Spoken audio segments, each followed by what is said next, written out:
Ashi watch നമുക്ക് ഇന്ന് pet അനിമൽസും farm അനിമൽസും പഠിക്കാം. ഇതെന്താണ്?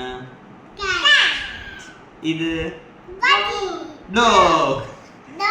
ഇത് കൗ. ഇത് ഗോട്ട്. ഇത് ഷീപ്പ്.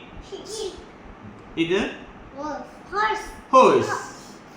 ഇത് camel.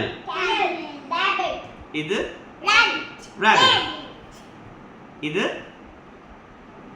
donkey.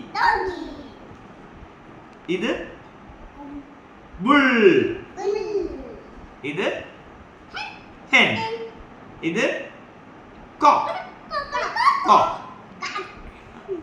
ഇത് parrot. തത്തമ്മ മലയാളം parrot.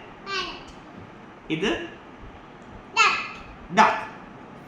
ഇത് ടർക്കി കോഴി. ടർക്കി. Okay bye.